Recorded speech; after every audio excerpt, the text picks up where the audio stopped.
Yoji pour vous compter cette semaine du 10 au 17 mars 2023 avec la réforme des retraites qui avance malgré les contestations évidemment. La rouste infligée à nos amis anglais au rugby, elle fait du bien. La faillite d'une banque américaine et la grève des éboueurs, vous l'aurez compris, on est sur une semaine bien dense. Allons-y pour ce deuxième épisode du jour J.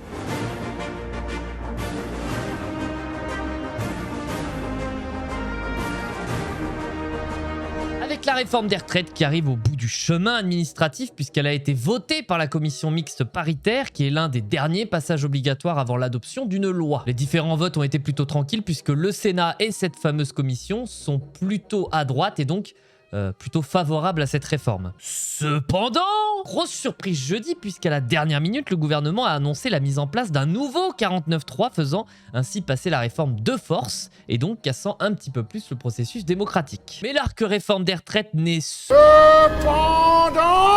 pas près d'être terminé puisque des motions de censure ont été déposées et donc il y aura un vote pour celle-ci dans les prochaines heures. Probablement que ça finira par passer, mais les députés de la télé-réalité ont visiblement envie de faire durer le non-plaisir. Et on a pu entendre pour l'occasion le deuxième et troisième couplet de la Marseillaise entonné par les députés de la NUPES.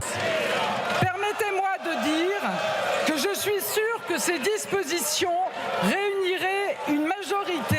Ça chante, ça crie, ça fait des petits regards à droite, des petits regards à gauche, hein, comme l'impression d'être revenu au Stade de France un soir de 98. Ah, on l'aura fait quand même ce spectacle.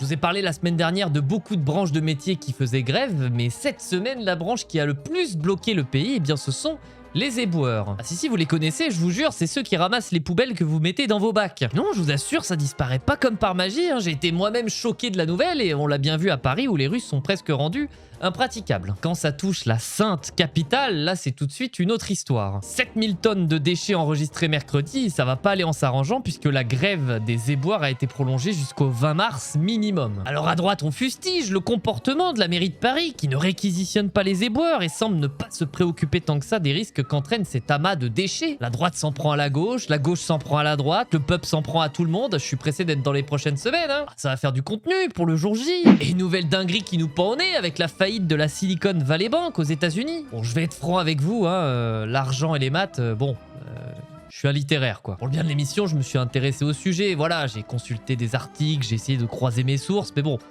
disons que quand ça devenait un peu trop explicatif, je m'endormais devant la copie quoi. Même plus le droit à une petite sieste de temps en temps, c'est quoi ce jugement? Les États-Unis, c'est un pays où on peut s'endetter assez facilement. Bien plus depuis le passage de ce cher Donald d'ailleurs. Et cette banque qui accueillait de nombreuses sociétés très luxueuses a joué un petit peu trop avec l'argent de ses clients. Si bien qu'ils se sont retrouvés piégés et quand les clients ont voulu récupérer leur argent, eh ben ils se sont trouvés bien embêtés. L'État américain a dû intervenir pour limiter la coulée de lave avec sans doute un petit souvenir de 2008 et de Lehman Brothers. Bref, tout ça pour en venir à la France, bien évidemment, et on nous a rassurés en nous disant que ça ne pouvait pas arriver puisque notre système financier était beaucoup plus stable. Et récemment, Crédit Suisse s'est retrouvé un petit peu inquiété et la Banque Centrale Européenne n'est pas non plus des plus rassurantes quoi. Bon voilà, en gros, je vous invite à vous renseigner un petit peu plus sur le sujet si ça vous intéresse et si vous voulez que je garde votre argent, mais il n'y a pas de souci, passez sur Twitch, voilà, un petit sub, un petit don et je vous mets ça au chaud. Et on termine enfin sur une note positive pour le sport français. Fini la loose avec la très belle win du 15 de France de rugby face au rival éternel anglais.